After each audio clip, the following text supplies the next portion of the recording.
আপনাদের এই বৌদ্ধবিহারে যে স্কুলটা দেখে খুব ভালো লাগলো, কিন্তু এইখানে বিস্তারিত যদি আপনার স্কুলের একটা ব্যাখ্যা দিয়ে বলেন, তাহলে হয়তো বহুজন সমাজের মানুষের কাছে আপনাদের বার্তা পৌঁছে যাবে এবং সেটা দেখে যেন তারা এখানে আসতে পারে বা আপনাদের সাথে যোগাযোগ করতে পারে, সেই বিষয়ে তো আপনারা বিস্তারিত বলেন মান্তুজি। নমো বুদ্ধায়, জয় ভীম। তথাগত মহাকারণিক বুদ্ধের বাণী চরত ভিক্ষুবে চারিকং বহুজন হিতায় বহুজন সুখায়। বহুজনের হিত এবং কল্যাণ সাধনের নিমিত্তে আমরা 2009 সালে আম্বেদকর সোশ্যাল ওয়েলফেয়ার মিশন প্রতিষ্ঠা করি।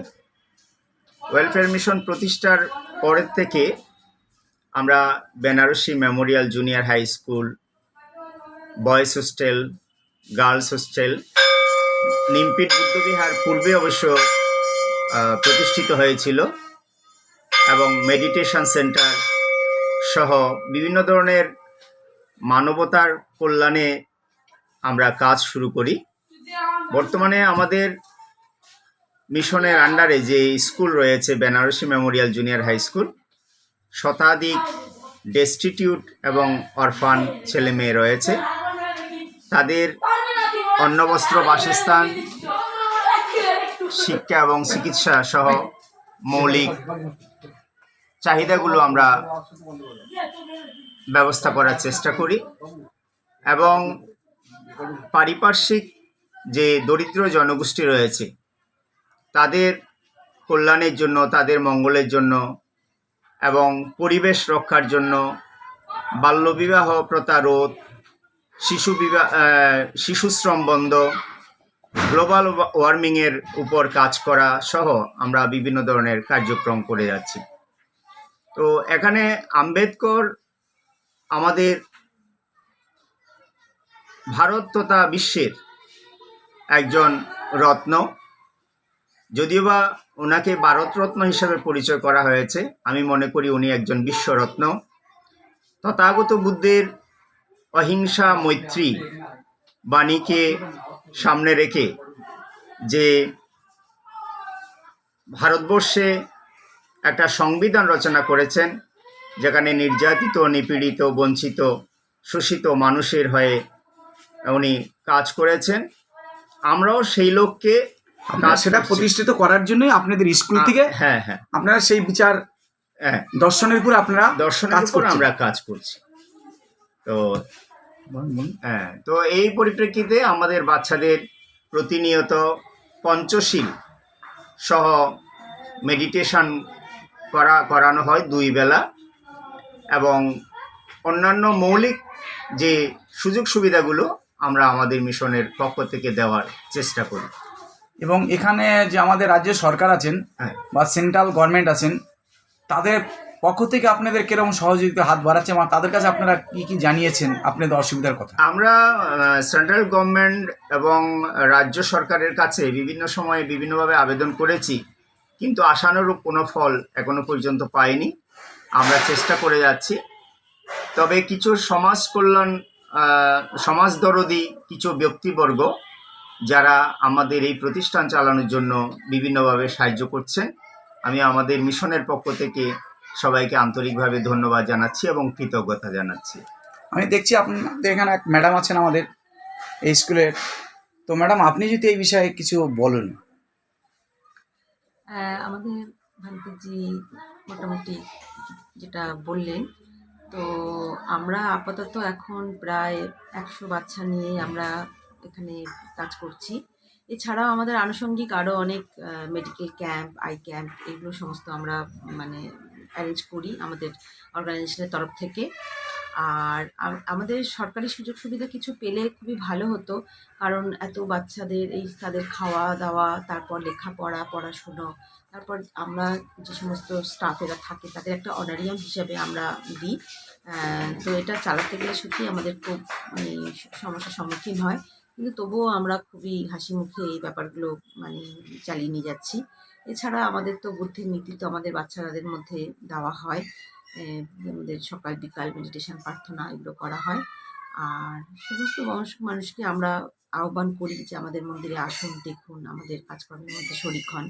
তো সবাই যদি সেভাবে যদি আমাদের কিছু কিছু সাহায্য করেন তাহলে আশা করি আমাদের এই কাজটা আপনাদের আরো আগে নিয়ে যেতে মানে আমরা সফল হতে পারবো। যে পিছিয়ে পড়া যে জাতি আছে তাদের মঙ্গলার্থে আপনারা বুদ্ধের দর্শনকে নিয়ে সারা বিশ্ব যাকে মেনে নিয়েছে, এখানকার মানুষকেও আপনারা ধীরে ধীরে সেই বুদ্ধ দর্শনের মধ্যে আমরা চাইছি যে তাদেরও সেই মধ্যে নিয়ে আসার জন্যে। কারণ এই এই এমনই একটা ধর্ম যেখানে তোমার হচ্ছে কোনো রকম কোনো কী বলে কুসংস্কার নেই, কোনো রকম কোনো জাতিভেদ নেই, একদম সহজ সরল একটা ধর্ম, যে ধর্মটাকে বাবা সাহেব নিয়েছেন। আর আমরা ঈশ্বরবিহীন যে দর্শন বলা হয়েছে, হ্যাঁ, বুদ্ধের দর্শন। আমরা বাবা সাহেবকে এটা আমাদের আম্বেদকর নাম দিয়েছি, কারণ তিনি একজন, আমি মনে করি একজন পৃথিবীর মধ্যে শ্রেষ্ঠ একজন মানুষ। তার রচিত সংবিধান, আমাদের ভারতবর্ষে সেই সংবিধানের মাধ্যমে আমাদের দেশ চলে। তো তিনি সেই সংবিধান রচনা করেছেন কঠোর পরিশ্রম করে। তো পৃথিবীর মধ্যে আমিও মনে করি যে এটা হচ্ছে শ্রেষ্ঠ সংবিধান। বিশ্বনায়ক বারাক ওবামা হোসেন বলেছে, তিনি আমার দেশে হলে সূর্য বলে তাকে ডাকতাম। সেই বাবা সাহেবের দর্শনের উপর আপনারা কাজ করছি, হ্যাঁ, এবং তার নামেই আমরা এই সংগঠনের নাম রেখেছি আম্বেদকর সোশ্যাল ওয়েলফেয়ার মিশন। আর আপনাদের স্কুলের বিস্তারিত যদি আমাকে একটু ঘুরে ঘুরে দেখান তাহলে খুব ভালো লাগতো।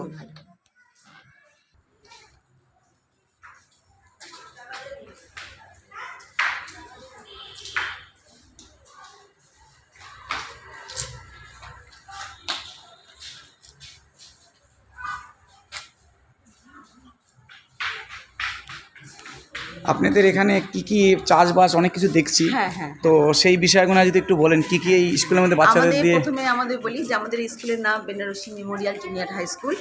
একবার এখানে এক ভদ্রলোক এসেছিলেন আমাদের এই এখানে বেড়াতে। তো তখন আমার স্কুল বিল্ডিং কিছু ছিল না, তো উনি বলেছিলেন যে যদি আমার মায়ের নাম বেনারসি দেবী, যদি আমার মায়ের নামে স্কুলটা করা হয় তাহলে আমি স্কুলটা করে দেবো। মাত্র সহায়তা করে রুমটা করে দিয়েছেন। তো আমি ভেবে দেখলাম যে ঠিক আছে, তো নামে কি যায় আসে, তো ওনার নামেই সেই স্কুল চলছে এবং আমাদের হেল্প। আপনার এই ইসের মধ্যে কতগুলো কক্ষ আছে বা বাচ্চাদের ক্লাসরুম? এই বিল্ডিংটা হচ্ছে স্কুল, নিচে স্কুল বিল্ডিং, ওপরে আছে আপনার মেয়েদের গার্লস হোস্টেল, আর ওই পাশে আছে বয়েজ হোস্টেল। এছাড়া আমাদের ফুল গাছটার চাষ করা হয়। আপনাদের এখানে দেখছি একটা পুকুরও আছে, মাছ চাষ করা হয়। বাচ্চারা খেলাধুলা করে, সাঁতার কাটে, বাচ্চারা সাঁতার কাটে।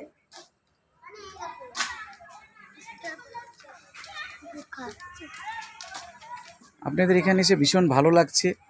এই বিল্ডিংটা তো আপনাদেরই? হ্যাঁ, এটা হচ্ছে আমাদের বয়েজ হোস্টেল। আচ্ছা, দেখো সামনে যাচ্ছি। এই যে আপনারা দেখতে পাচ্ছেন পুকুরের সিঁড়ি, এখানে স্নান এবং মাছ বিভিন্ন কিছু আছে, যে বাচ্চাদের খাবার এখান থেকে ধীরে ধীরে সংগ্রহ করা হয়। এইভাবেই এনারা চালাচ্ছেন। সত্যি খুব ভালো একটা দেখার মতো একটা পরিবেশ।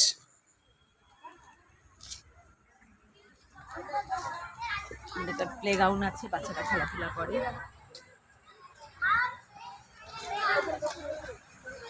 ভীষণ সুন্দর এরিয়া এবং ফুল গাছ, বিভিন্ন সবজি চাষ হচ্ছে স্কুল থেকে। গাছ না মারায়, গাছ না পড়ে, ভাঙে যায় না, গাছ ভেঙে যায় না। যারা দূর দূরান্ত থেকে এখানে অনাথ শিশু, যাদের পিতামাতা নেই, তাদেরকে এখানে রাখার ব্যবস্থা আছে, বা যাদের বাবা নেই, শুধু মায়ের কষ্ট হচ্ছে, বা মা নেই, বাবার খুব কষ্ট হচ্ছে, এরকম অনাথ সন্তান এখানে থাকলে এই এক কাকু চাষ করছেন সবজি। এই বাচ্চাদের এইখান থেকেই বিভিন্ন খাদ্য সংগ্রহ করা হয় একদম ন্যাচারালি, যে বিভিন্ন শাকসবজি আমরা যেভাবে দেখি বিষ প্রয়োগ করা হয়, সেই হিসাবে এখানে সত্যি খুব ভালো লাগছে।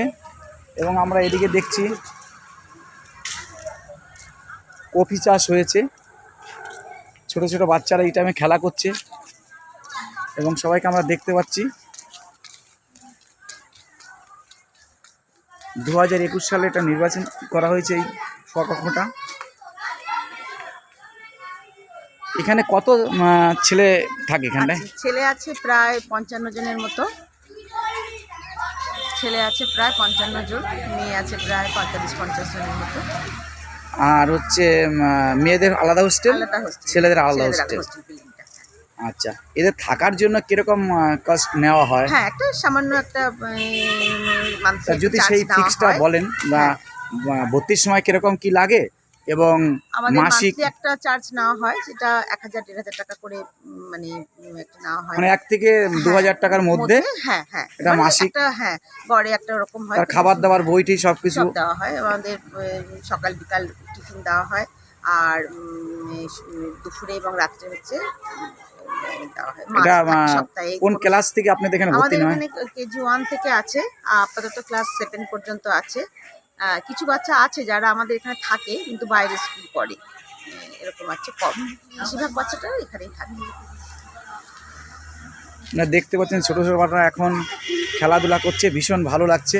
এখানে আমরা বুদ্ধের যে দর্শনের পুরে শিশুরা এখানে খেলাধুলা করছে, ভীষণ ভালো লাগছে। বুদ্ধ দর্শনের পুরে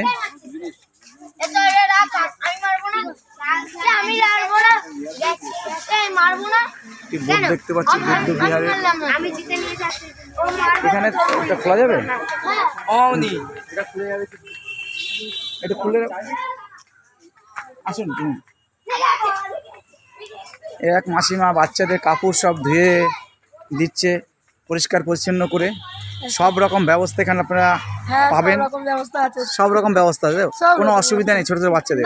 আপনার কোনো অসুবিধা নেই এবং ভীষণ ভালোবাসেন বাচ্চাদের। আমি অতিরিক্ত ভালোবাসি। আপনার নাম কি? আমার নাম মিনতি দাস। মিনতি দাস, থ্যাংক ইউ। আমার ম্যাডামও খুব ভালোবাসে বাচ্চাদের। তোমরা কিছু বলবে বাচ্চারা? কিরকম লাগছে তোমাদের সবার এখানে?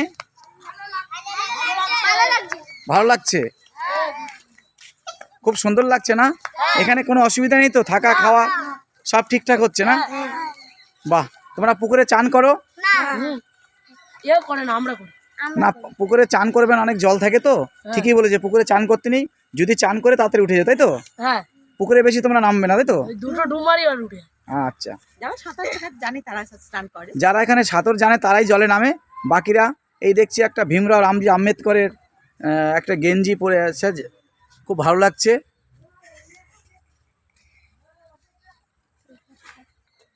কি নাম তোমার বাবা? দেবরাজ। দেবরাজ, বাহ, খুব সুন্দর। বড় হয়ে কি হতে চাও তুমি? ওই ছোটটা কিছু হয়ে যাও। বড় হয়ে কি হতে চাও? ডাক্তার, ইঞ্জিনিয়ার কিছু হতে হতো? বলো একটা বড় থেকে। ডাক্তার, আমার দিকে তাকিয়ে বলো। ডাক্তার হতে চাও, বাহ, খুব সুন্দর। তুমি কি হতে চাও বড় হয়ে? বাহ, এটা খুব সুন্দর। পুলিশ হতে চাও, খুব ভালো। তুমি ইঞ্জিনিয়ার হতে চাই। বাহ, খুব সুন্দর। ছোটো ছোটো বাচ্চাদের মনের ভিতরে সুন্দর, সত্যি বড় আশা নিয়ে তারা ডাক্তার হতে চায়, তারা ইঞ্জিনিয়ার হতে চায়। এই আশা বুদ্ধ দর্শনের উপরে শিক্ষা আনে চেতনা, চেতনায় আনে বিপ্লব, বিপ্লব আনে মুক্তি।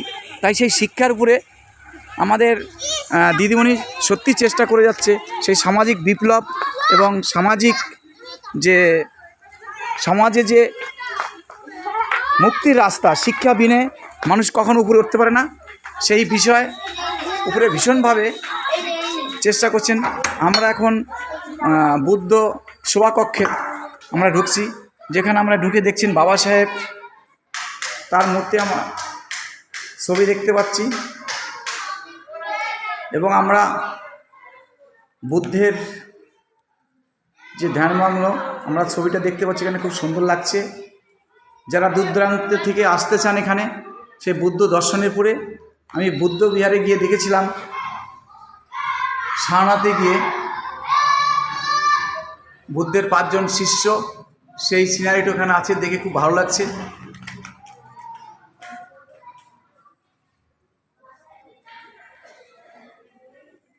দিদিমণি,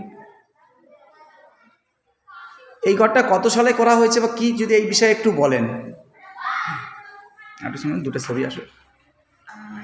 এটা আমাদের 2006 সালে আমরা এখানে একটা বৌদ্ধ বিহার স্থাপন করেছিলাম। তো তখন এতটা মানে ছিলেন না, পাকা কনক্রিটের ছিল না।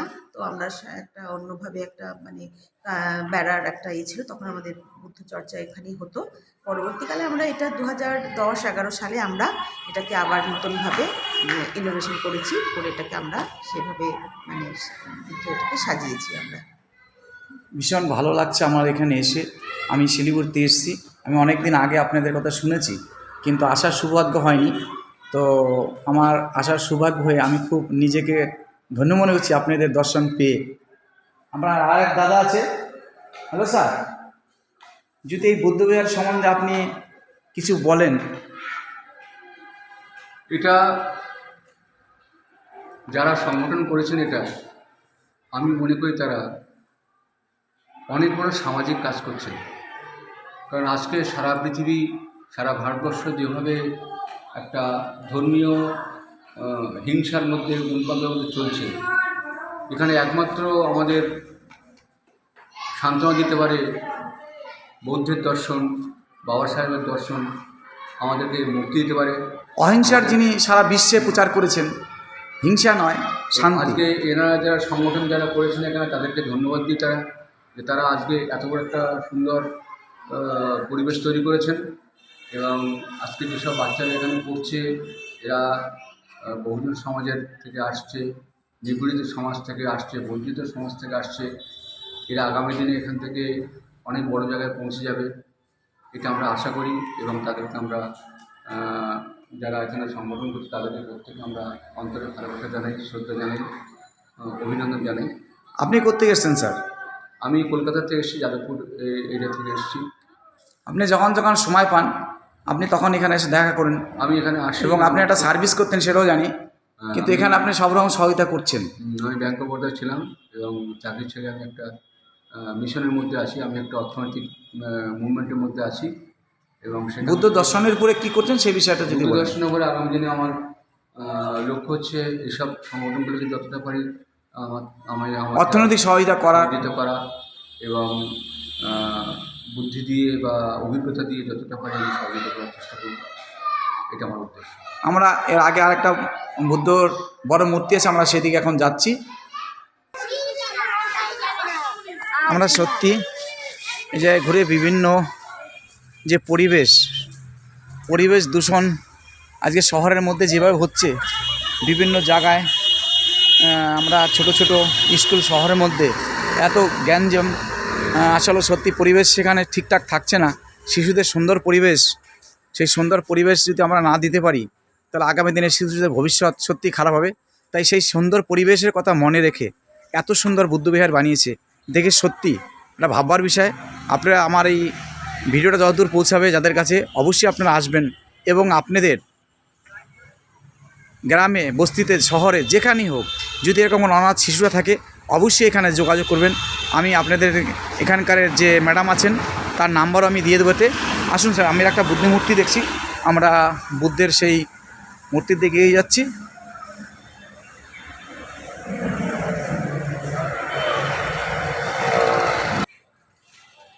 আমরা বুদ্ধের সত্যি সুন্দর একটি মূর্তি প্রতিষ্ঠিত করেছে। একদম চতুর্দিকে যে পরিবেশ সুন্দর, গাছ গাছলে একদম সুন্দর মুক্ত। আপনারা একটু সামনে দিতে যান,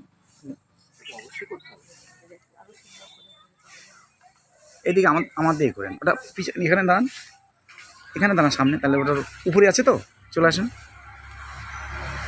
এবার আপনারা আরও সামনে আসেন। বুদ্ধের দর্শন এবং তার বাণীর উপরে যদি আপনারা কিছু বলেন, যে সমাজকে, যুব সমাজকে এই মুহূর্তে সে বুদ্ধের দর্শনের উপরে দাঁড়িয়ে আপনারা কি বলতে চান, সেই বিষয়ে একটু বলেন। যুব সমাজের জন্য স্যার একটু এগিয়ে আসুন।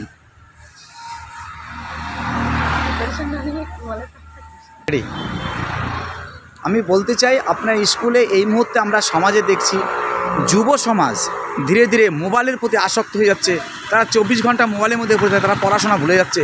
তো এই মুহূর্তে, এই সময় সেই যুব সমাজকে বুদ্ধের দর্শনের উপরে দাঁড়িয়ে আপনারা কি বলবেন? আজকের দিনে এই অশান্ত পৃথিবীতে বা অশান্ত এই একটা পরিবেশের মধ্যে বুদ্ধের যে শিক্ষা বা দর্শন, এটা খুবই গুরুত্বপূর্ণ।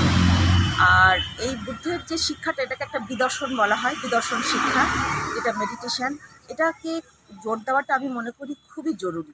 সকাল বিকাল যদি বাচ্চাদেরকে বা বড়োদেরকে যদি মেডিটেশন করানো হয়, তাহলে তার মধ্যে সে একটা একগ্রতা ফিরে পাবে এবং তার কাজের প্রতি তার একটা স্পৃহা বাড়বে এবং সে জীবন একটা শক্তিটা একটা সে মনে হচ্ছে হবে। কিন্তু সেভাবে মেডিটেশন করানো হয় না। আমি মনে করি প্রতিটা স্কুলে যদি মেডিটেশনটাকে একটা বাধ্যতামূলক করা হয় তাহলে মনে হয় সেটাকে খুবই জরুরি। এছাড়াও বুদ্ধের কিছু শিক্ষা নীতি আছে যেগুলো আছে, সেগুলোকেও যদি প্রতিটা পাঠ্যপুস্তকের মধ্যে যদি ছোটো ছোটো বই হিসাবে রাখা হয় তাহলেও মানবজাতি অনেকটা কাজ করবে। এখনকার যে বাচ্চারা এখন যে এই সমাজে এখন এই যে মোবাইলটা একটা ভালো দিক আছে, কিন্তু সেই ভালো দিকের থেকে আমার মনে হয় সবাই বেশি খারাপের দিকেই চলে যাচ্ছে। কারণ বাচ্চাদেরকে কিছু একটা তারা বায়না করলে, দুষ্টামি করলে গার্জেনরা তাদেরকে মোবাইলটা ধরিয়ে দেয় এবং এইটা তাদের প্রতি একটা আসক্ত হয়ে যাচ্ছে। এর জন্য চোখ তো খারাপ হচ্ছেই, এছাড়া বাচ্চাদের খাওয়া দাওয়ার প্রতি, খেলাধুলার প্রতি অনেক আগ্রহ কমে যাচ্ছে। এইটা হচ্ছে খেলাধুলাটা করাটা হচ্ছে বাচ্চাদের খুব জরুরি। সেখানে শারীরিক যে বিকাশ সেটা নষ্ট হয়ে যায়, সেটা এখন সমাজে হয় না। বাচ্চারা এখন আর মাঠে খেলতেই যায় না, তারা সবসময় ওই কম্পিউটার, টিভি এইসব নিয়েই পড়ে রয়েছে। খেলাটা বাধ্যতামূলক হওয়া উচিত শিশুর জন্য। জরুরি, সেটা আমি মনে করি। আর হচ্ছে আপনাদের এখানে যে পরিচালনা করছেন আপনাকে দেখছি, এবং আপনার পরিচয় এবং এই জায়গাটার নাম যদি বিস্তারিত ভাবেন একটু আমাকে বলেন। আমার নাম মমতা রায়, আমার হাজব্যান্ডের নাম হচ্ছে ডক্টর স্বপন কুমার রায়। আমরা প্রথমেই এই জায়গাটা আমরা শুরু করেছিলাম একটা সময়, এবং আমরা এটা প্রথমেই আমরা বলতে গেলে জয়নগর বিধানসভার মধ্যে যদি কোনো বুদ্ধ বিহার হয়ে থাকে সেটা একমাত্র এটা নিউপিক বুদ্ধ বিহার। আর এটা হচ্ছে জয়নগর বিধানসভার মধ্যে পড়ছে। এটা হচ্ছে ঠিকানা হচ্ছে বিদ্যারায় মোড়, পোস্ট হচ্ছে নিউপিক, থানা হচ্ছে এখন বকুলতলা। আপনার যদি মোবাইল নাম্বারটা বলেন এখানে। আমার মোবাইল নাম্বার হচ্ছে 9732272304। যারা এই বৌদ্ধ বিহারে আপনাদের সন্তানদের রাখতে চান তারা এই নাম্বার এবং আমরা নাম্বার দিয়ে দেবো, সেখানে যোগাযোগ করে আমাদের যে ম্যাডাম আছেন বা ইনি বুদ্ধের দর্শনের পরে যে শিক্ষানীতি আছে সেই শিক্ষানীতি বিস্তারিত আপনারা জেনে নেবেন, আপনাদের সন্তানদের এখানে আপনারা নিয়ে আসতে পারেন। এই অনুরোধ থাকলো। বহুজন নিউজ, জয়নগর, বিদ্যারায় মোড়, বহুজন নিউজ, বিদ্যারায় মোড়, দক্ষিণ 24 পরগনা। Thank you.